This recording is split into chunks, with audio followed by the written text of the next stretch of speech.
Durante muchos años sentí la contradicción dentro de mí entre el profundo placer de escribir y el privilegio de ser publicado, y mi creencia de que los cuentos han nacido para ser contados y no para ser escritos ni leídos.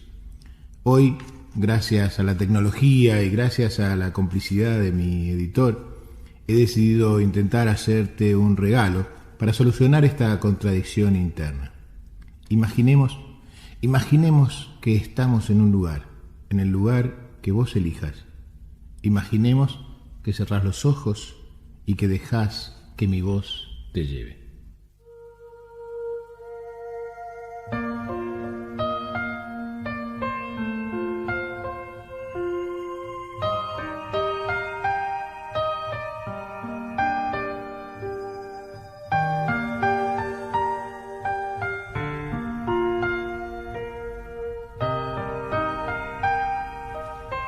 El buscador.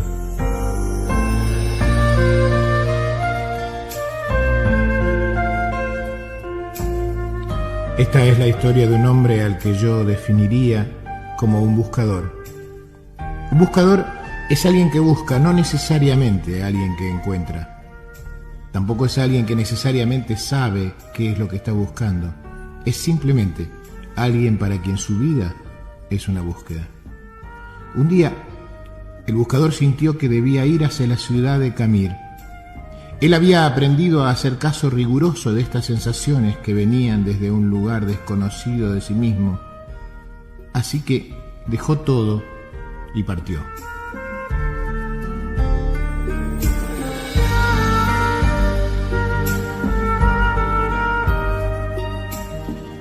Después de 2 días de marcha por los polvorientos caminos, divisó a lo lejos la ciudad de Camir. Un poco antes de llegar al pueblo, una colina a la derecha del sendero le llamó la atención. Estaba tapizada de un verde maravilloso y había un montón de árboles, pájaros y flores encantadores. La rodeaba por completo una especie de valla pequeña de madera lustrada. La pequeña portezuela de bronce lo invitaba a entrar. De pronto sintió que olvidaba el pueblo y sucumbió ante la tentación de descansar por un momento en aquel lugar. El buscador traspasó el portal y empezó a caminar lentamente entre las piedras blancas que estaban distribuidas como al azar entre los árboles. Dejó que sus ojos se posaran como mariposas en cada detalle de ese paraíso multicolor.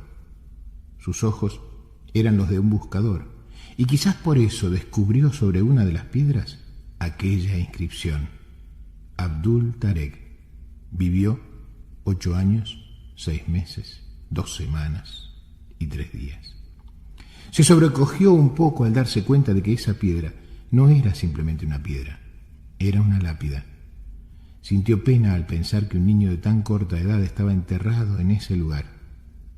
Miró a su alrededor. El hombre se dio cuenta de que la piedra de al lado también tenía una inscripción. Se acercó a leerla. Decía: Yamir Khalib vivió 5 años, 8 meses y 3 semanas.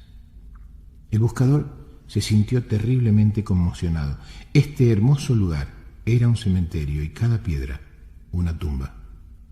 Una por una empezó a leer las lápidas. Todas tenían inscripciones similares, un nombre y el tiempo de vida exacto del muerto. Pero lo que lo conectó con el espanto fue comprobar que el que más tiempo había vivido sobrepasaba apenas los 11 años. Embargado por un dolor terrible, se sentó y lloró. El cuidador del cementerio, que pasaba por ahí, se acercó. Lo miró llorar por un rato en silencio y luego le preguntó si lloraba por algún familiar. Ningún familiar, dijo el buscador. ¿Qué pasa con este pueblo? ¿Qué cosa tan terrible hay en esta ciudad? ¿Por qué tantos niños muertos enterrados en este lugar? ¿Cuál es la horrible maldición que pesa sobre esta gente, que los ha obligado a construir un cementerio para chicos? El anciano se sonrió.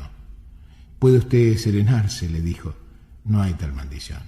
Lo que pasa es que aquí tenemos una vieja costumbre. Le contaré. Cuando un joven cumple 15 años en este pueblo, sus padres le regalan una libreta como esta que tengo aquí, colgando del cuello, ¿eh? Y es tradición entre nosotros que a partir de allí, cada vez que uno disfruta intensamente de algo, abre su libreta y anota en ella. A la izquierda, ¿qué fue lo disfrutado? A la derecha, ¿cuánto tiempo duró el gozo? Conoció a su novia y se enamoró de ella. ¿Cuánto tiempo duró esta pasión enorme y el placer de conocerla? ¿Una semana? ¿2? ¿3 semanas y media? Y después, la emoción del primer beso, el placer maravilloso del primer beso. ¿Cuánto duró? ¿1 minuto y medio del beso? ¿2 días? ¿1 semana? ¿Y el embarazo o el nacimiento del primer hijo? ¿Y el casamiento de los amigos? ¿Y el viaje más deseado? ¿Y el encuentro con el hermano que vuelve de un país lejano? ¿Cuánto tiempo duró el disfrutar de estas situaciones? ¿Horas? ¿Días? Así, vamos anotando en la libreta cada momento que disfrutamos intensamente, cada momento. Cuando alguien se muere, es nuestra costumbre agarrar su libreta y sumar el tiempo de lo disfrutado, escribirlo sobre su tumba, porque ese es, para nosotros, el único y verdadero tiempo vivido.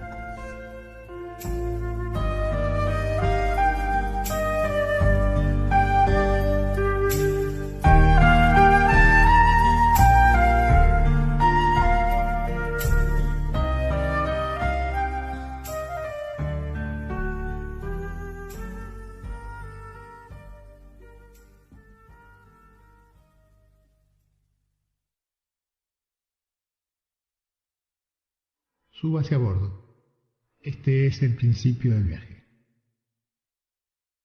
Un viaje que con un poco de suerte puede conducirnos a todos hacia un lugar deseado, hacia un lugar que quizás no conocemos, que quizás nunca lleguemos a conocer, pero que en última instancia es el rumbo final de todas nuestras vidas.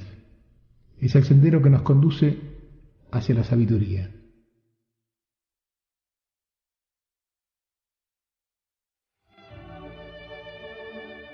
Este cuento llegó a mis manos hace unos meses por internet. Contaba en aquel entonces una historia muy parecida a esta, pero el sentido final del cuento era espantoso. De una maravillosa idea, alguien había hecho una horrible pancarta de discriminación y resentimiento. Algo parecido a lo que ocurre entre algunos amados cuando el camino deja de ser el mismo. Decidí, pues, como tantas otras veces, reescribir el relato para que llevara el mensaje que yo le creía merecedor.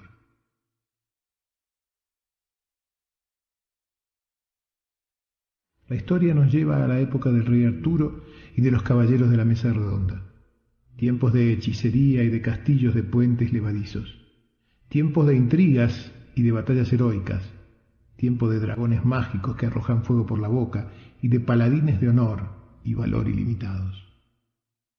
El rey Arturo había enfermado. En tan solo 2 semanas su debilidad lo había postrado en su cama y ya casi no comía. Todos los médicos de la corte fueron llamados para curar al monarca, pero nadie había podido diagnosticar su mal. Pese a todos los cuidados, el buen rey empeoraba a cada momento. Una mañana, mientras los sirvientes aireaban la habitación donde el rey yacía dormido, uno de ellos le dijo a otro con tristeza: «Morirá». En el cuarto estaba Sir Galahad, el más heroico y apuesto de los caballeros de la mesa redonda y el compañero de las grandes lides de Arturo. Galahad escuchó el comentario del sirviente y se puso de pie como un rayo. Tomó al hombre de las ropas y le gritó: «Jamás vuelvas a repetir esas palabras, ¿entiendes? El rey vivirá, el rey se recuperará. Solo necesitamos encontrar al médico que conozca su mal, ¿oíste?». El sirviente, temblando, se animó a contestar: «Lo que pasa, Sire, es que Arturo no está enfermo, está embrujado».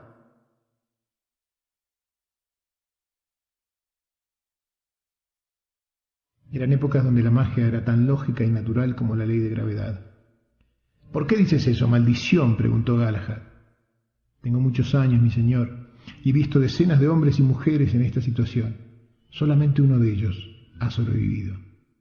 Eso quiere decir que existe una posibilidad. Dime cómo lo hizo ese, el que escapó de la muerte. Se trata de conseguir un brujo más poderoso que el que realizó el conjuro. Si eso no se hace, el hechizado muere. Pues debe haber en el reino un hechicero poderoso, dijo Galahad. Pero si no está en el reino, lo iré a buscar al otro lado del mar y lo traeré. Que yo sepa, dijo el sirviente, hay solamente 2 personas tan poderosas como para curar a Arturo. Uno es Merlín, que aun en el caso de que se encontrara, tardaría 2 semanas en venir, y no creo que nuestro rey pueda soportar tanto.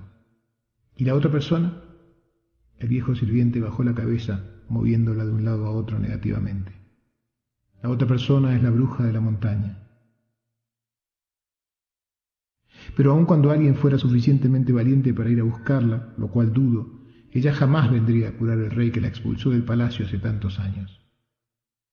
La fama de la bruja era realmente siniestra. Se sabía que era capaz de transformar en su esclavo al más bravo guerrero con solo mirarlo a los ojos. Se decía que con solo tocarla se le helaba a uno la sangre en las venas. Se contaba que hervía a la gente en aceite para comerse su corazón. Pero Arturo era el mejor amigo que Galahad tenía en su vida. Había batallado a su lado cientos de veces. Había escuchado sus penas más banales y las más profundas. No había riesgo que él no corriera por salvar a su soberano, a su amigo y a la mejor persona que había conocido.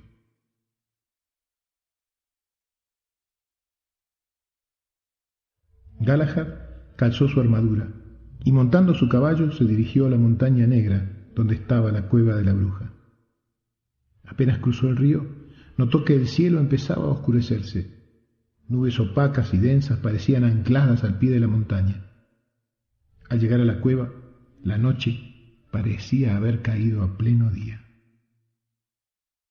Galahad desmontó, caminó hacia el agujero en la piedra. Verdaderamente, el frío sobrenatural que salía de la gruta y el olor fétido que emanaba del interior lo obligaron a replantear su empresa. Pero el caballero resistió. Siguió avanzando por el piso encharcado y el lúgubre túnel. De vez en cuando, el aleteo de un murciélago lo llevaba a cubrirse instintivamente la cara. Tras 15 minutos de marcha, el túnel se abrió en una enorme caverna impregnada de un olor acre y de una luz amarillenta generada por cientos de velas encendidas. En el centro, revolviendo una olla humeante, estaba la bruja. Era una típica bruja de cuento, tal y como se la había descrito su abuela en aquellas historias de terror que le contaban su infancia para dormir y que lo desvelaban fantaseando la lucha contra el mal que emprendería cuando tuviera edad para ser caballero de la corte. Allí estaba, encorvada, vestida de negro, con las manos alargadas y huesudas, terminadas en larguísimas uñas que parecían garras, los ojos pequeños, la nariz ganchuda, el mentón prominente y la actitud que encarnaba el espanto. Apenas Galahad entró, sin siquiera mirarlo, la bruja le gritó: «Vete antes de que te convierta en un sapo o en algo peor». «Es que he venido a buscarte», dijo Galahad. «Necesito ayuda para mi amigo, que está muy enfermo». Rió la bruja. «El rey está embrujado, y a pesar de que no he sido yo quien ha echado el conjuro, nada hay que puedas hacer para evitar su muerte. Pero tú eres más poderosa que quien hizo el conjuro. Tú podrías salvarlo», argumentó Galahad. «¿Por qué haría yo tal cosa?», preguntó la bruja, recordando con resentimiento el desprecio del rey. «Por lo que pidas», dijo Galahad. «Me ocuparé personalmente de que se te pague el precio que exijas». La bruja miró al caballero. Era ciertamente extraño tener a semejante personaje en su cueva pidiéndole ayuda. Aún a la luz de las velas, Galahad era increíblemente apuesto, lo cual, sumado a su porte, lo convertía en una imagen de la gallardía y la belleza. La bruja lo miró de reojo una vez más y anunció: «El precio es este. Si curo al rey, y solamente si lo curo, lo que pidas», dijo Galahad. «Si curo al rey, quiero que te cases conmigo». Galahad estremeció. No concebía la idea de pasar el resto de sus días conviviendo con la bruja. Y sin embargo, era la vida de Arturo.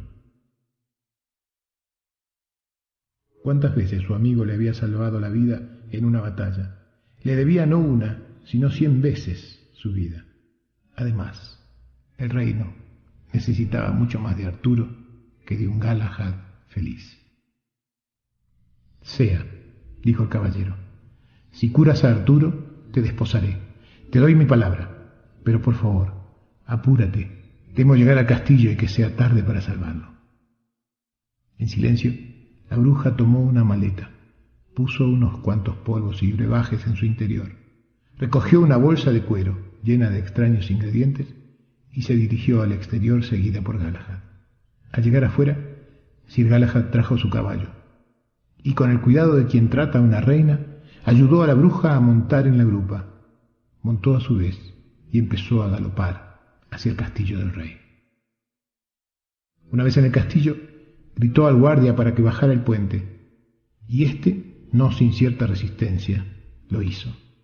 Franqueado por la gente de aquella fortaleza, que murmuraba sin poder creer lo que veía, o se apartaba para no cruzar su mirada con la horrible mujer, Galahad llegó a la puerta de acceso a las habitaciones reales. Con la mano impidió que la bruja se bajara por sus propios medios y se apuró a darle el brazo para ayudarla. Ella se sorprendió, lo miró casi con sarcasmo. «Si es que vas a ser mi esposa», le dijo, «es bueno que empieces a ser tratada como tal». Apoyada en el brazo de él, la bruja entró en la recámara real. El rey había empeorado desde la partida de Galahad. Ya no despertaba ni se alimentaba. Galahad mandó a todos a abandonar la habitación. El médico personal del rey pidió permanecer y el caballero consintió. La bruja se acercó al cuerpo de Arturo, lo olió, dijo algunas palabras extrañas y luego preparó un brebaje de un desagradable color verde que mezcló con un junco. Cuando intentó darle de beber el líquido al enfermo, el médico le tomó la mano con dureza. «No, no», dijo, «yo soy el médico y no confío en brujerías. Fuera de...» Y seguramente habría continuado diciendo «de este castillo», pero no llegó a hacerlo. Galahad estaba a su lado con la espada cerca del cuello del médico. Lo miraba furiosamente. «No toques a esa mujer», dijo el caballero. «El que se va eres tú». «Ahora», gritó. El médico huyó asustado. La bruja acercó la botella a los labios del rey y dejó caer el contenido en su boca. «¿Y ahora?», preguntó Galahad. «Ahora hay que esperar», dijo la bruja. Ya en la noche, el caballero se quitó la capa y armó con ella un pequeño lecho a los pies de la cama del rey. Él se quedaría en la puerta de acceso cuidando de ambos. La noche fue larga, pero a la mañana siguiente, por primera vez en muchos días, el rey despertó. «¡Comida!», gritó. «¡Quiero comer! ¡Tengo mucha hambre!». «Buenos días, majestad», saludó Galahad con una sonrisa mientras hacía sonar la campanilla para llamar a la servidumbre. «Mi querido amigo», dijo el rey, «siento tanta hambre que parece que no hubiera comido en semanas». «No comiste en semanas», le confirmó Galahad. En eso, a los pies de la cama del rey, apareció la imagen de la bruja mirándolo con una mueca que seguramente reemplazaba en ese rostro a la sonrisa. Arturo creyó que era una alucinación. Cerró los ojos y se los refregó hasta comprobar que en efecto la bruja estaba allí, en su propio cuarto. «Te he dicho cientos de veces que no quería verte cerca del palacio. ¡Fuera de aquí!», ordenó el rey. «Perdón, majestad», dijo Galahad. «Debes saber que si la echas, me estás echando también a mí. Es tu privilegio echarnos a ambos. Pero si se va ella, también me voy yo». «¿Te ha vuelto loco?», preguntó Arturo. «¿A dónde irías tú con este monstruo infame?». «Cuidado, Alteza, cuidado. Estás hablando de mi futura esposa». «¿Qué? ¿Tu futura esposa? Yo he querido presentarte a las jóvenes casaderas de las mejores familias del reino, a las princesas más codiciadas de la región, a las mujeres más hermosas del mundo, y las has rechazado a todas. ¿Cómo vas a casarte con ella?». La bruja se arregló burlonamente el pelo y dijo: «Es el precio que ha pagado para que yo te cure». «No», gritó el rey, «me opongo, no permitiré esa locura, prefiero morir». «Ya está hecho, majestad», dijo Galahad. «Te prohíbo entonces que te cases con ella», ordenó Arturo. «Majestad», contestó el caballero. Existe una sola cosa en el mundo más importante para mí que una orden tuya, y es mi palabra. Hice un juramento, y me propongo cumplirlo. Si tú te murieses mañana, habría 2 eventos en un mismo día. El rey comprendió que no podía hacer nada para proteger a su amigo de su propio juramento. Nunca podré pagarte tu sacrificio por mí, Galahad. Eres más noble aún de lo que siempre supe. El rey se acercó a Galahad y lo abrazó. Dime, ¿qué puedo hacer por ti? A la mañana siguiente, a pedido del caballero, en la capilla del palacio, el sacerdote casó a la pareja con la única presencia de su majestad el rey. Al final de la ceremonia, Arturo entregó a Sir Galahad su bendición y un pergamino en el que cedía a la pareja los terrenos del otro lado del río y la cabaña en lo alto del monte. Cuando salieron de la capilla, la plaza central estaba inusualmente desierta. Nadie quería festejar ni asistir a esa boda. Los corrillos del pueblo hablaban de brujerías, de hechizos trasladados, de locura y de posesión. Galahad condujo el carruaje por los ahora desiertos caminos en dirección al río y de allí por el camino alto hacia el monte. Al llegar a la cabaña, bajó presuroso y tomando a su esposa amorosamente por la cintura, la ayudó a bajar del carro. Le dijo que guardaría los caballos y la invitó a pasar a su nueva casa. Galahad se demoró un poco más porque prefirió contemplar la puesta del sol hasta que la línea roja terminó de desaparecer en el horizonte. Recién entonces, Sir Galahad tomó aire y entró en la cabaña. El fuego del hogar estaba encendido, y frente a él, una figura desconocida estaba de pie, de espaldas a la puerta, la silueta de una mujer, vestida en gasa blanca semitransparente, que dejaba adivinar las curvas de un cuerpo cuidado y atractivo. Galahad miró a su alrededor buscando a la mujer que había entrado unos minutos antes, pero no la vio. «¿Dónde está mi esposa?», preguntó. La mujer giró, y Galahad sintió cómo su corazón parecía salirse del pecho. Era la más hermosa mujer que había visto jamás, alta, de tez blanca, ojos claros, largos cabellos rubios y un rostro sensual y tierno a la vez. El caballero pensó que se había enamorado de aquella mujer en otras circunstancias. «¿Dónde está mi esposa?», repitió ahora un poco más enérgico. La mujer se acercó un poco y en un susurro le dijo: «Tu esposa, querido Galahad, soy yo». «No me engañas. Yo sé con quién me casé», dijo Galahad, «y no se parece a ti en lo más mínimo». «Has sido tan amable conmigo, querido Galahad. Has sido tan cuidadoso y gentil conmigo, aun cuando sentías que aborrecías mi aspecto, me has defendido y respetado tanto como nadie lo hizo nunca. Te creo merecedor de esta sorpresa. ¿Sabes?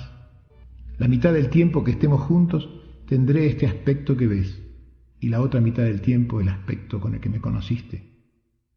La mujer hizo una pausa y cruzó su mirada con la de Galahad.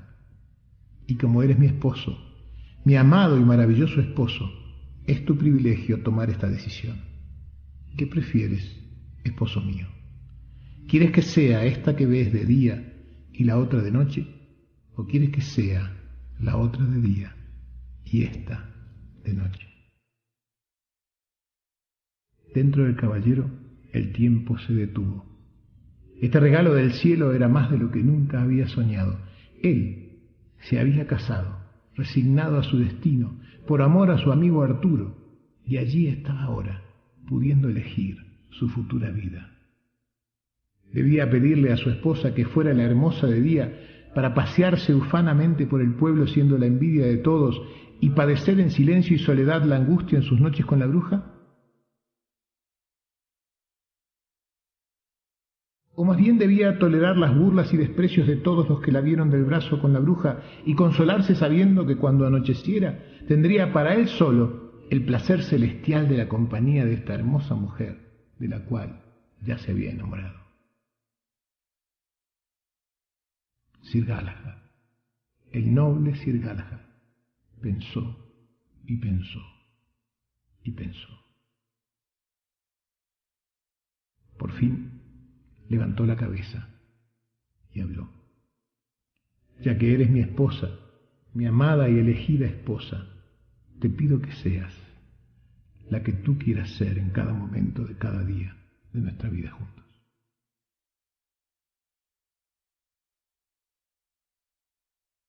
Cuenta la leyenda que cuando la hermosa mujer se dio cuenta de que era libre de elegir, decidió ser siempre la misma, que no solo era la más bella y la más sabia de las dos, sino también, casualmente, la que más le gustaba a su amado. Y es así, que cada vez que uno de nosotros decide ser quien es, toma el compromiso consigo mismo de ser definitiva, total y auténticamente quien es. Cada vez que nos encontramos con un otro que con el corazón entre las manos nos autoriza a ser quienes somos, invariablemente nos transformamos. Abandonamos para siempre las horribles brujas y los malditos ogros que anidan en nuestra sombra para que al desaparecer dejen lugar a los más bellos, amorosos y fascinantes caballeros y princesas que yacen a veces dormidos dentro de nosotros. Hermosos seres que al principio aparecen para ofrecerlos a la persona amada, pero que terminan infaliblemente adueñándose de nuestra vida y habitándonos permanentemente. Y elijo esta historia porque en su planteo metafórico encuentro reflejado el proceso que de alguna manera describo en todo este libro. Es, pues, a partir de ser quien uno es, que la belleza aparece en nosotros. Es a partir de descubrir que somos libres, que podemos volvernos más sabios. Hace un año venía trabajando yo en una investigación sobre el tema de la relación entre el talento y la suerte. Garabateando unas notas, me di cuenta de la necesidad de definir eso que llamábamos talento y diferenciarlo de lo que usualmente solemos conocer como el saber. Con este motivo, y disparado por esa inquietud, empecé a leer lo que otros, maestros, intelectuales, filósofos y sabios, habían dicho sobre la sabiduría. Y sucedió lo que otras veces, llevado por mi pasión, abandoné lo que hacía para dejarme seducir por este nuevo tema. De la mano de Aristóteles, Heráclito, Lao Tse, Nietzsche, Osho y muchos otros, descubrí muchas cosas que no sabía. Confirmé muchas que me hacían dudar y ordené unas pocas que ya me habitaban. Pensando en compartir, como siempre, lo poco que aprendo, me animé a hacer con estas ideas brillantes de hombres y mujeres lo que alguna vez hice con los cuentos. Tomar sus conceptos, alargar sus ideas, cambiar sus formas y ponerle mis palabras, para que este viaje de la ignorancia a la sabiduría se vuelva un libro. Encontraremos en él 3 desafíos. El primero, el de dirigirnos cada vez más rumbo al aprendizaje de vida. Abandonar algunos lugares confortables por la a veces incómoda rebeldía del buscador. El segundo desafío es el de aceptar que todos somos o hemos sido ignorantes y por ello aprender a ayudar amorosamente a otros a que empiecen su viaje. El último desafío, el de aprender a desconfiar con inteligencia de todo lo que dice este libro, como manera única de buscar la verdad. Aunque debo agregar, empieza por cuestionar también estos desafíos.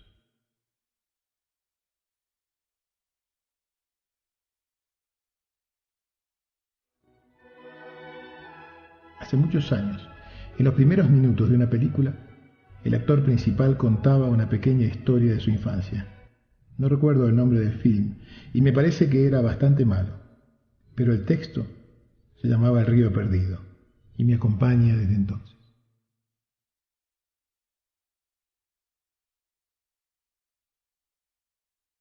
Decía el actor, fumando una pipa de mazorca, vestido un poco desprolijamente, decía él más o menos así. Cuando yo tenía 8 años, encontré el río perdido. Nadie sabía dónde estaba. Nadie en mi condado podía decirte cómo llegar, pero todos hablaban de él. Cuando llegué por primera vez al río perdido, me di cuenta rápidamente de que estaba allí. Uno se da cuenta cuando llega. Es el lugar más hermoso que jamás vi. Había árboles que caían sobre el río y algunos peces enormes navegaban en aguas transparentes. Así que me saqué la ropa y me tiré al río y nadé entre los peces y sentí el brillo del sol en el agua y sentí que estaba en el paraíso. Me pasé allí toda la tarde y me fui marcando el camino hasta llegar a mi casa. Cuando estuve ahí le dije a mi padre: «Papá, encontré el río perdido». Mi papá me miró. Rápidamente se dio cuenta de que no mentía. Entonces me acarició la cabeza y me dijo: «Yo tenía más o menos tu edad cuando lo vi por primera vez. Siempre quise volver y nunca pude encontrar de nuevo la ruta». Y yo le dije: «No te preocupes, yo marqué el camino, papá. Dejé huellas y corté ramas, así que podremos volver juntos».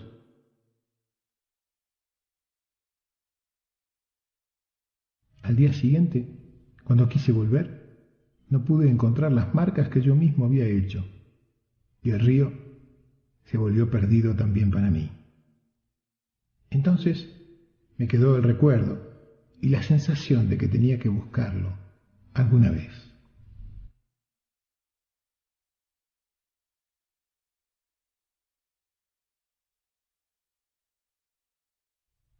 Dos años después, una tarde de otoño, fuimos a la dirección de guardaparques del condado.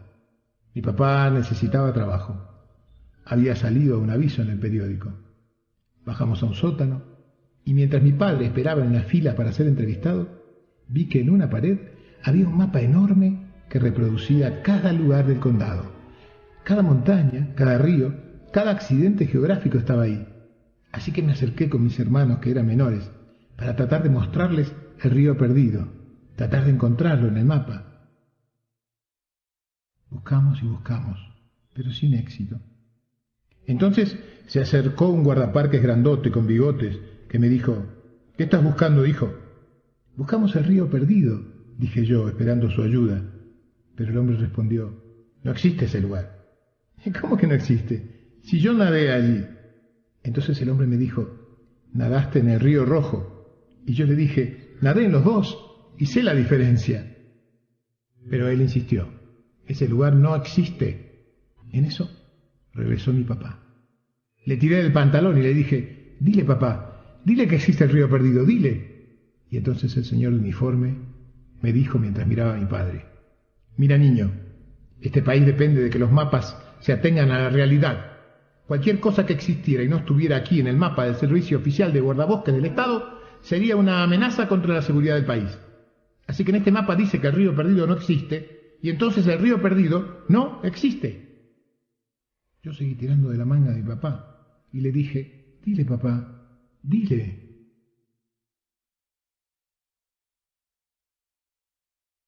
Mi papá necesitaba el trabajo.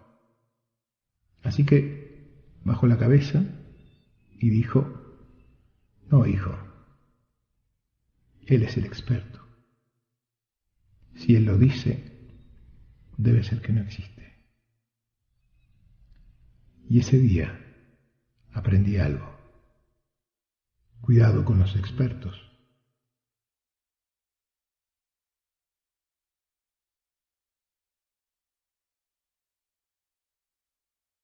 Si tú nadaste en un lugar, si mojaste tu cuerpo en un río, si te bañaste de sol en una orilla, no dejes que ningún experto te convenza de que este lugar no existe.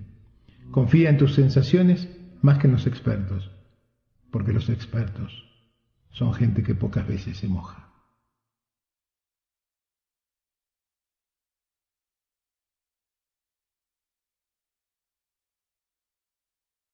Y recuerdo la película, y recuerdo la cara del actor mirando a la cámara, y recuerdo mi sensación al escucharlo, y repito sus palabras: no confíes en los expertos, no confíes en mí, no confíes en Osho, ni en Platón, ni en Lao Tse, ni en Nietzsche. Confía en ti, y sabrás definitivamente cómo encontrar el río perdido, cómo encontrarte definitivamente contigo cada vez que quieras. Ojalá este libro te sea tan útil como lo fue para mí escribirlo.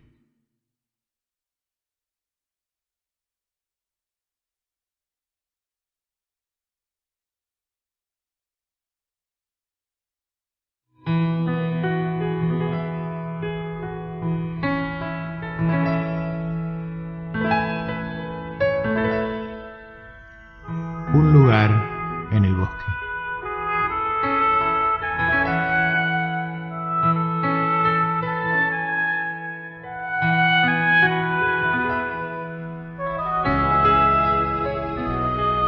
Esta historia nos cuenta de un famoso rabino hasídico, Baal Shem Tov.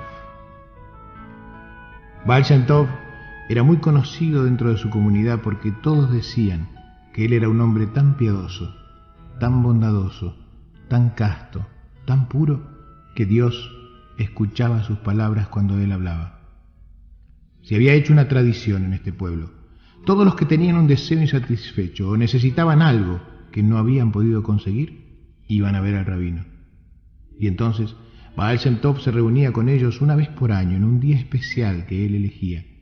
Los llevaba a todos juntos a un lugar único que él conocía en medio del bosque, y una vez allí, cuenta la leyenda, que Baal Shem Tov armaba con ramas y hojas un fuego de una manera muy particular y muy hermosa, y entonaba después una oración en voz baja, muy baja, como si fuera para él mismo. Y dicen que a Dios le gustaban tanto estas palabras que el Baal Shem Tov decía, que se fascinaba tanto con el fuego armado de esa manera, que quería tanto a esa reunión de gente en ese mismo lugar en el bosque, que no podía resistir el pedido del rabino y concedía los deseos de todas las personas que ahí estaban. Cuando el rabino murió, la gente se dio cuenta de que nadie sabía las palabras que el Baal Shem Tov decía cuando iban juntos a pedir algo, pero conocían el lugar en el bosque, sabían cómo armar el fuego. Una vez por año, siguiendo la tradición que Baal Shem Tov había instituido, todos los que tenían necesidades y deseos insatisfechos se reunían en ese mismo lugar en el bosque, prendían el fuego de la manera en que habían aprendido del viejo rabino, y como no conocían las palabras, cantaban cualquier canción, o recitaban un salmo, o se miraban y hablaban de cualquier cosa en ese mismo lugar alrededor del fuego. Y dicen que Dios gustaba tanto del fuego encendido, gustaba tanto de ese lugar en el bosque y de esa gente reunida, que aunque nadie decía las palabras adecuadas, igual concedía los deseos de todos los que ahí estaban.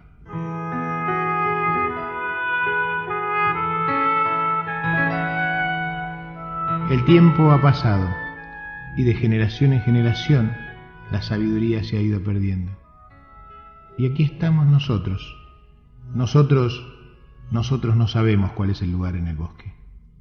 No sabemos cuáles eran las palabras. Ni siquiera sabemos encender el fuego a la manera en que el Baal Shem Tov lo hacía. Sin embargo, hay algo que sí sabemos. Sabemos esta historia, sabemos este cuento.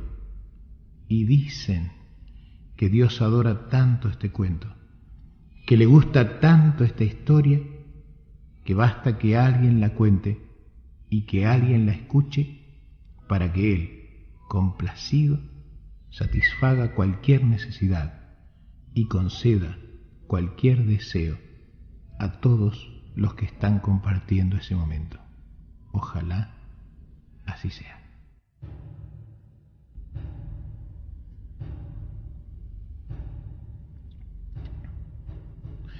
El temido enemigo.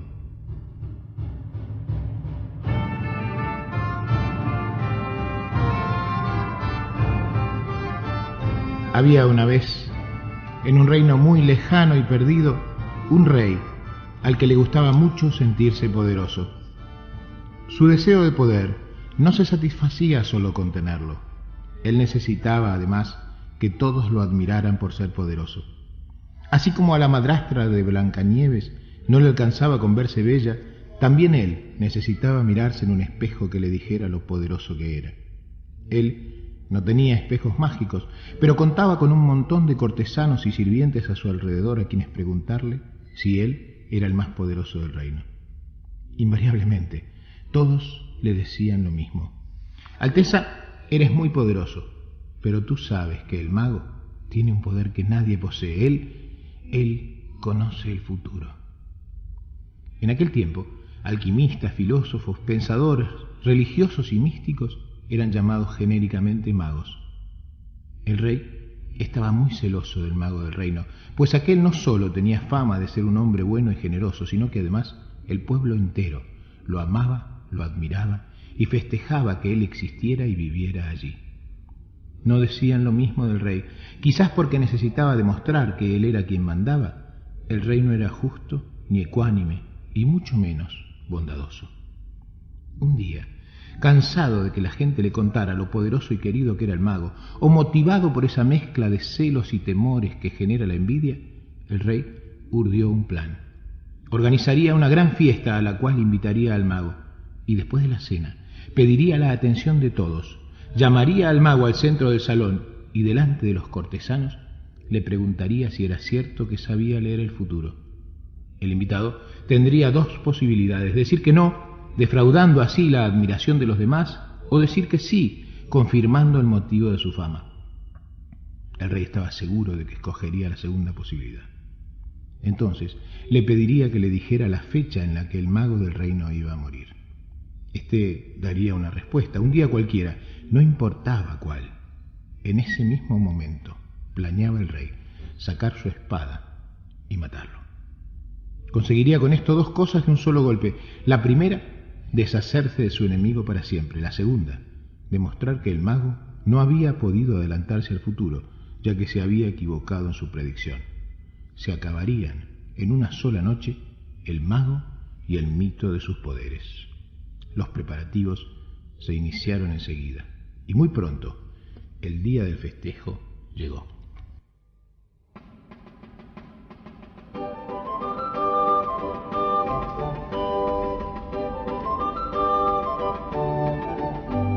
Después de la gran cena, el rey hizo pasar al mago al centro y ante el silencio de todos le preguntó: ¿es cierto que puedes leer el futuro? Un poco, dijo el mago. ¿Y puedes leer?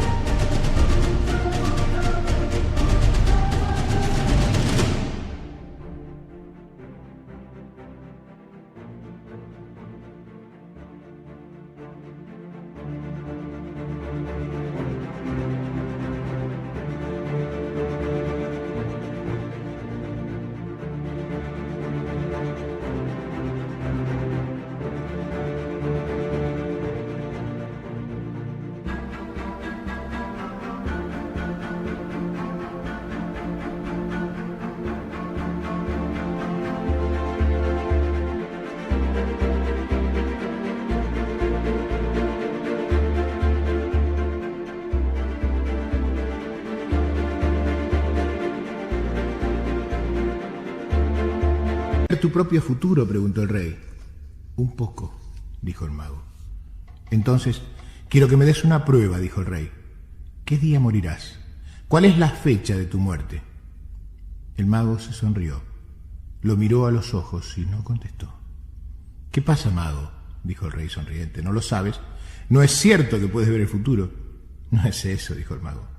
Pero lo que sé, no me animo a decírtelo. ¿Cómo que no te animas?, dijo el rey. Yo soy tu soberano y te ordeno que me lo digas. Debes darte cuenta de que es muy importante para el reino saber cuándo perderemos a sus personajes más eminentes. Contéstame, pues, ¿cuándo morirá el mago del reino? Luego de un tenso silencio, el mago lo miró y dijo: no puedo precisarte la fecha, pero sé que el mago morirá exactamente un día antes que el rey.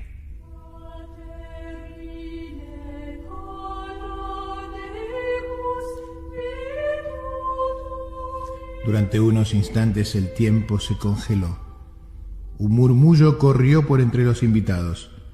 El rey siempre había dicho que no creía en los magos ni en las adivinaciones, pero lo cierto es que no se animó a matar al mago. Lentamente, el soberano bajó los brazos y se quedó en silencio. Los pensamientos se agolpaban en su cabeza. Se dio cuenta de que se había equivocado. Su odio había sido el peor consejero. Alteza, te has puesto pálido. ¿Qué te sucede?, preguntó el invitado. Me siento mal, contestó el monarca. Voy a ir a mi cuarto. Te agradezco que hayas venido. y con un gesto confuso giró en silencio encaminándose a sus habitaciones. El mago era astuto. Había dado la única respuesta que evitaría su muerte. ¿Habría leído su mente? La predicción no podía ser cierta, pero ¿y si lo fuera? Estaba aturdido. Se le ocurrió que sería trágico que le pasara algo al mago camino a su casa. El rey volvió sobre sus pasos y dijo en voz alta: «Mago, eres famoso en el reino por tu sabiduría. Te ruego que pases esta noche en el palacio. Debo consultarte por la mañana sobre algunas decisiones reales». «Majestad, será un gran honor», dijo el invitado con una reverencia. El rey dio órdenes a sus guardias personales para que acompañaran al mago hasta las habitaciones de huéspedes en el palacio y para que custodiasen su puerta, asegurándose de que nada pasara. Esa noche el soberano no pudo conciliar el sueño. Estuvo muy inquieto pensando qué pasaría si el mago le hubiera caído mal la comida, o si se hubiera hecho daño accidentalmente durante la noche, o si simplemente le hubiera llegado su hora. Bien temprano en la mañana, el rey golpeó en las habitaciones de su invitado. Él nunca en su vida había pensado en consultar ninguna de sus decisiones, pero esta vez, en cuanto el mago lo recibió, hizo la pregunta. Necesitaba una excusa. Y el mago, que era un sabio, le dio una respuesta correcta, creativa y justa. El rey, casi sin escuchar la respuesta, alabó a su huésped por su inteligencia y le pidió que se quedara un día más, supuestamente para consultarle otro asunto. Obviamente, el rey solo quería asegurarse de que nada le pasara. El mago, que gozaba de la libertad que solo conquistan los iluminados, aceptó. Desde entonces, todos los días por la mañana o por la tarde, el rey iba hasta las habitaciones del mago para consultarlo y lo comprometía para una nueva consulta al día siguiente. No pasó mucho tiempo antes de que el rey se diera cuenta de que los consejos de su nuevo asesor eran siempre acertados y terminara, casi sin notarlo, teniéndolos en cuenta en cada una de las decisiones. Pasaron los meses y luego los años, y como siempre, estar cerca del que sabe vuelve al que no sabe más sabio. Así fue. El rey poco a poco se fue volviendo más y más justo. Ya no era despótico ni autoritario. Dejó de necesitar sentirse poderoso y seguramente, por ello, dejó de necesitar demostrar su poder. Empezó a aprender que la humildad también podía ser ventajosa. Empezó a reinar de manera más sabia y bondadosa. Y sucedió que su pueblo empezó a quererlo como nunca lo había querido antes. El rey ya no iba a ver al mago investigando por su salud. Iba realmente para aprender, para compartir una decisión o simplemente para charlar, porque el rey y el mago habían llegado a ser excelentes amigos. Un día, a más de 4 años de aquella cena, y sin motivo, el rey recordó. Recordó aquel plan que alguna vez urdió para matar a su entonces más odiado enemigo, y se dio cuenta de que no podía seguir manteniendo este secreto sin sentirse un hipócrita. El rey tomó coraje y fue hasta la habitación del mago. Golpeó la puerta y apenas entró, le dijo: «Hermano, tengo algo para contarte que me oprime el pecho». «Dime», dijo el mago, «alivia tu corazón. Aquella noche, cuando te invité a cenar y te pregunté sobre tu muerte, yo no quería en realidad saber sobre tu futuro. Planeaba matarte y frente a cualquier cosa que me dijeras, porque quería que tu muerte inesperada desmistificara para siempre tu fama de adivino. Te odiaba porque todos te amaban. Estoy tan avergonzado. Aquella noche no me animé a matarte. Y ahora que somos amigos y más que amigos hermanos, me aterra pensar lo que hubiera perdido si lo hubiera hecho». El rey bajó la cabeza. «Hoy he sentido que no puedo seguir ocultándote mi infamia. Necesité decirte todo esto para que tú me perdones o me desprecies, pero sin ocultamientos». El mago lo miró y le dijo: «Has tardado mucho tiempo en poder decirme esto, pero de todas maneras me alegra que lo hayas hecho, porque esto es lo único que me permitirá decirte que ya lo sabía. Cuando me hiciste la pregunta y bajaste tu mano sobre el puño de tu espada, fue tan clara tu intención que no hacía falta ser adivino para darse cuenta de lo que pensabas hacer. El mago sonrió y puso su mano en el hombro del rey. Como justo pago a tu sinceridad, debo decirte que yo también te mentí.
Confieso hoy que inventé esa absurda historia de mi muerte antes de la tuya para darte una lección que recién hoy estás en condiciones de aprender. Quizás la más importante cosa que yo te haya enseñado nunca. Vamos por el mundo odiando y rechazando aspectos de los otros y hasta de nosotros mismos que creemos despreciables, amenazantes o inútiles. Y sin embargo, si nos damos tiempo, terminaremos dándonos cuenta de lo mucho que nos costaría vivir sin aquellas cosas que en un momento rechazamos. Tu muerte, querido amigo, llegará justo el día de tu muerte y ni un minuto antes. Es importante que sepas que yo estoy viejo y que mi día seguramente se acerca. No hay ninguna razón para pensar que tu partida deba estar atada a la mía. Son nuestras vidas las que se han ligado y no nuestras muertes. El rey y el mago se abrazaron y festejaron brindando por la confianza que cada uno sentía en esta relación que habían sabido construir juntos. Cuenta la leyenda que misteriosamente, esa misma noche, el mago murió durante el sueño. El rey se enteró de la mala noticia a la mañana siguiente y se sintió desolado. No estaba angustiado por la idea de su propia muerte. Había aprendido del mago a desapegarse hasta de su permanencia en el mundo. Estaba triste simplemente por la muerte de su amigo. Qué coincidencia extraña había hecho que el rey pudiera contarle esto al mago justo la noche anterior a su muerte. Tal vez de alguna manera desconocida el mago había hecho que él pudiera decirle esto para quitarle su fantasía de morirse un día después. Un último acto de amor para librarlo de sus temores de otros tiempos. Cuentan que el rey se levantó y que con sus propias manos cavó en el jardín, bajo su ventana, una tumba para su amigo el mago. Enterró allí su cuerpo y el resto del día se quedó al lado del montículo de tierra llorando como se llora ante la pérdida de los seres más queridos. Y recién entrada la noche, el rey volvió a su habitación. Cuenta la leyenda que esa misma noche, 24 horas después de la muerte del mago, el rey murió en su lecho mientras dormía. Quizás de casualidad, quizás de dolor, quizás para confirmar la última enseñanza del maestro.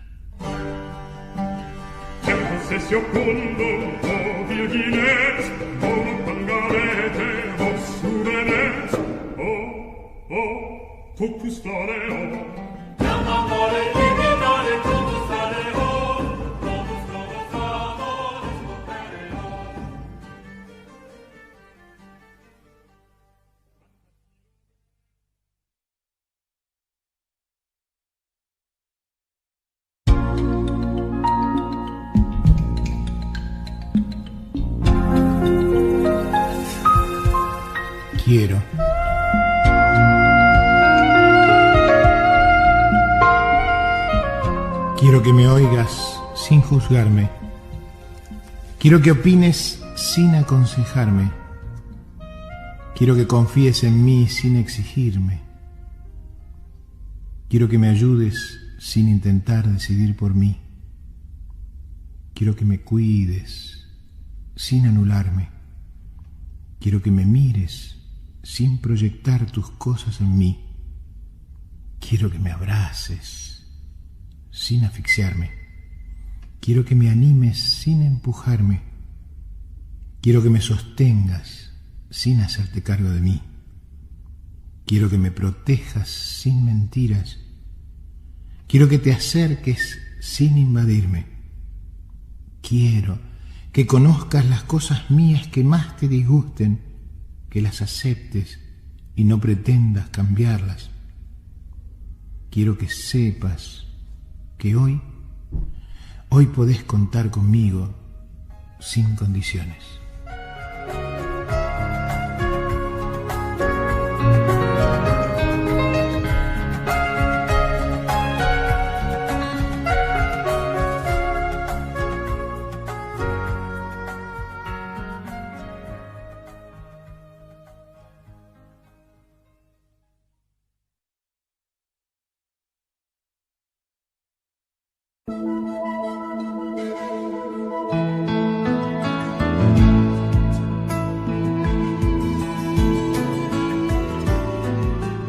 El oso.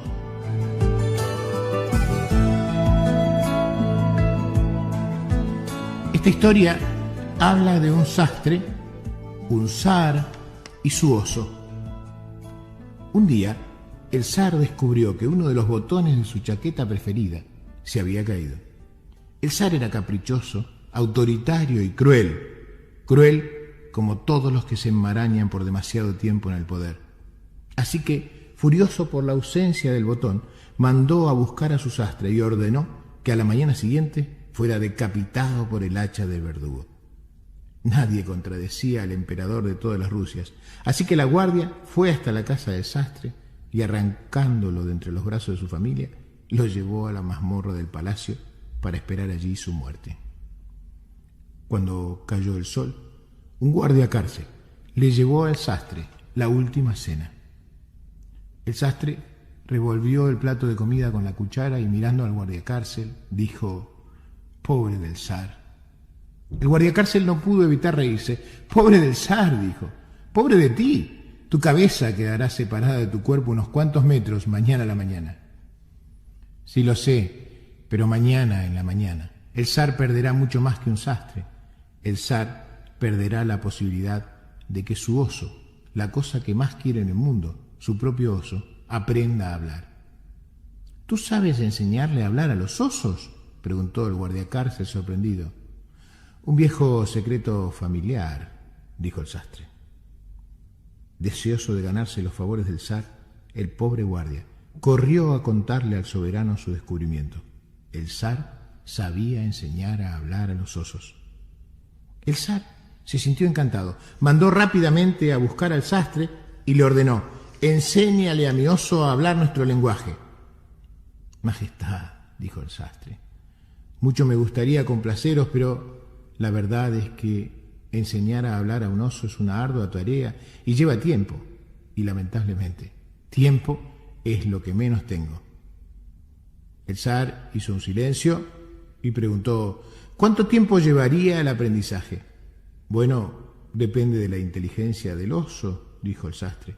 «El oso es muy inteligente», interrumpió el zar. «De hecho, es el oso más inteligente de todos los osos de Rusia». «Bueno», musitó el sastre, «si el oso es inteligente, si siente deseos de aprender, yo creo que el aprendizaje duraría no menos de 2 años». El zar pensó un momento y luego ordenó: «Bien, tu pena será suspendida por 2 años. Mientras tanto, tú entrenarás al oso. Mañana empezarás». «Alteza», dijo el sastre, «si tú mandas al verdugo a ocuparse de mi cabeza, mañana estaré muerto y mi familia se las ingeniará para poder sobrevivir. Pero si me conmutas la pena, yo tendré que dedicarle el tiempo a trabajar. No podré dedicarme a tu oso, Debo mantener a mi familia. Ese no es problema, dijo el zar. A partir de hoy, durante 2 años, tú y tu familia estarán bajo la protección real. Serán vestidos, alimentados y educados con el dinero de la corte, y nada que necesiten o deseen les será negado. Pero eso sí, si dentro de 2 años el oso no habla, te arrepentirás de haber pensado en esta propuesta. Rogarás haber sido muerto por el verdugo. ¿Entiendes, verdad? Sí, Alteza. Bien. ¡Guardias!, gritó el zar. Que lleven al sastre a su casa en el carruaje de la corte. Denle 2 bolsas de oro, comida y regalos para su niño. ¡Ya! ¡Fuera! El sastre, en reverencia y caminando hacia atrás, comenzó a retirarse mientras musitaba agradecimientos. No olvides, dijo el zar apuntándolo con el dedo a la frente, si en 2 años el oso no habla, Alteza. Cuando todos en la casa del sastre lloraban por la pérdida del padre de familia, el hombre pequeño apareció en la casa, en el carruaje del zar, sonriente, eufórico y con regalos para todos. La esposa del sastre no cabía en su asombro. Su marido, que pocas horas antes había sido llevado al cadalso, volvía ahora exitoso, acaudalado y exultante. Cuando estuvieron a solas, el hombre le contó los hechos. «¡Estás loco!», chilló la mujer. «Enseñar a hablar al oso del zar. Tú, que ni siquiera has visto un oso de cerca. ¡Estás loco! Enseñar a hablar al oso. ¡Loco! ¡Estás loco!». «Calma, mujer, calma», le dijo el sastre. «Mira, me iban a cortar la cabeza mañana al amanecer. Ahora tengo 2 años. En 2 años pueden pasar tantas cosas en 2 años. En 2 años, siguió el sastre. En 2 años se puede morir el zar, me puedo morir yo. Y lo más importante, por ahí el oso habla».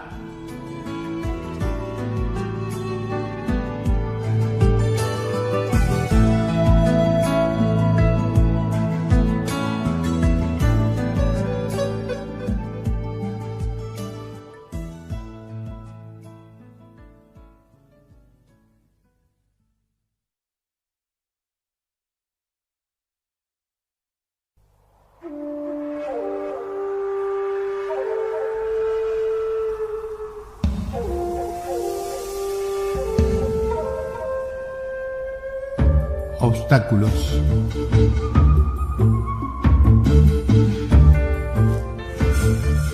Voy andando por un sendero. Dejo que mis pies me lleven. Mis ojos se posan en los árboles, en los pájaros, en las piedras. En el horizonte se recorta la silueta de una ciudad. Agudizo la mirada para distinguirla bien. Siento que la ciudad me atrae. Sin saber cómo, me doy cuenta de que en esta ciudad puedo encontrar todo lo que deseo. Todas mis metas, mis objetivos y mis logros, mis ambiciones y mis sueños están en esa ciudad. Lo que quiero conseguir, lo que necesito, lo que más me gustaría ser, aquello a lo cual aspiro, lo que intento, por lo que trabajo, lo que siempre ambicioné, aquello que sería el mayor de mis éxitos. Todo eso está en esa ciudad.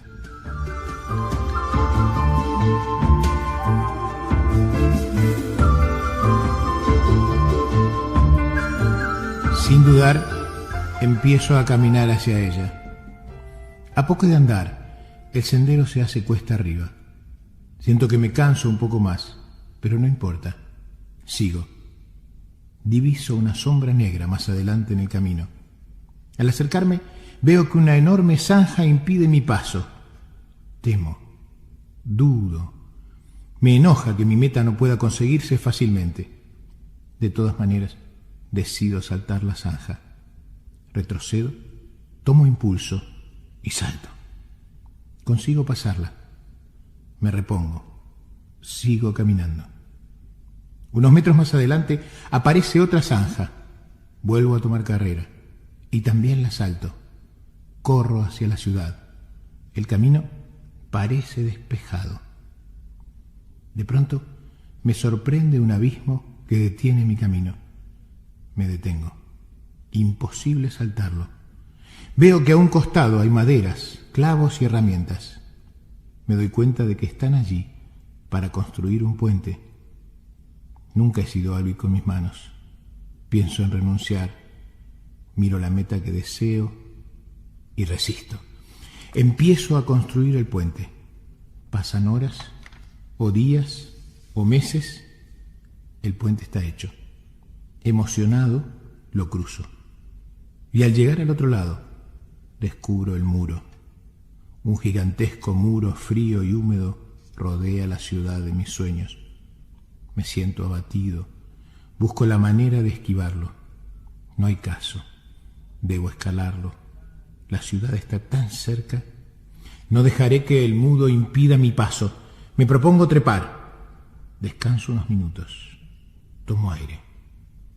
De pronto veo a un costado del camino un niño que me mira como si me conociera. Me sonríe con complicidad. Me recuerda a mí mismo cuando era niño. Quizás por eso me animo a expresar en voz alta mi queja. ¿Por qué tantos obstáculos entre mi objetivo y yo? ¿Por qué?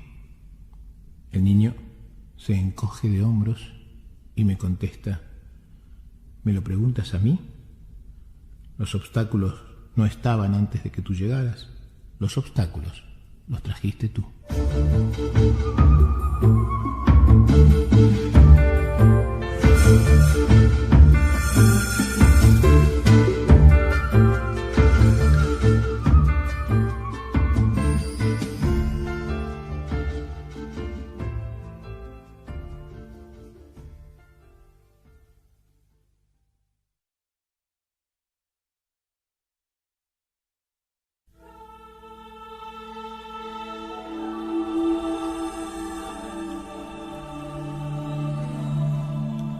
Codicia.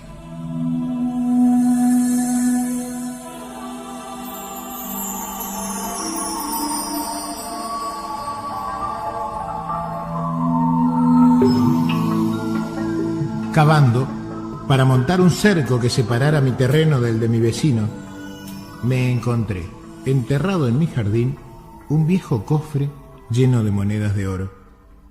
A mí no me interesó por la riqueza. Me interesó por lo extraño del hallazgo. Nunca he sido ambicioso y no me importan demasiado los bienes materiales.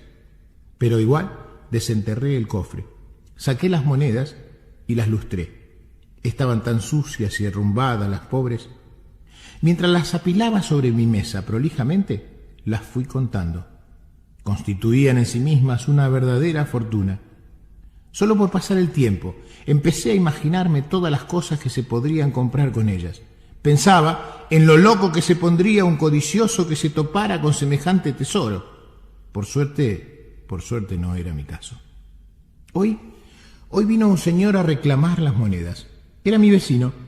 Pretendía sostener, el muy miserable, que las monedas las había enterrado su abuelo y que por lo tanto le pertenecían a él. Me dio tanto fastidio que lo maté. Si no lo hubiera visto tan desesperado por tenerlas, se las hubiera dado, porque si hay algo que a mí no me importa, son las cosas que se compran con dinero. Eso sí, no soporto la gente codiciosa.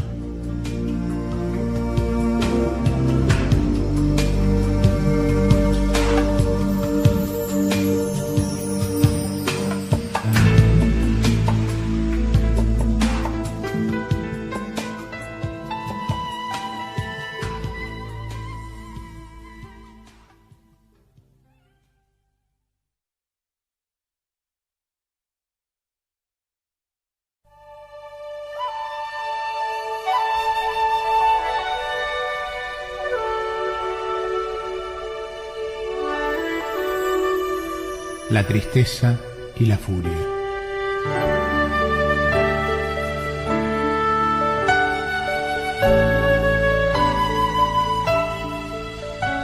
En un reino encantado, donde los hombres nunca pueden llegar, o quizás donde los hombres transitan eternamente sin darse cuenta, en un reino mágico, donde las cosas no tangibles se vuelven concretas, había una vez un estanque maravilloso.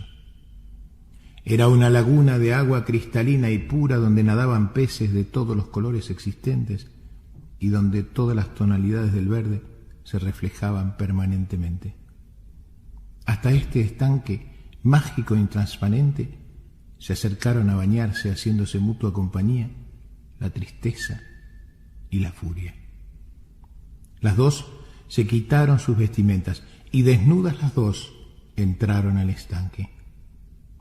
La furia, apurada, como siempre está la furia, urgida sin saber por qué, se bañó rápidamente y más rápidamente aún salió del agua.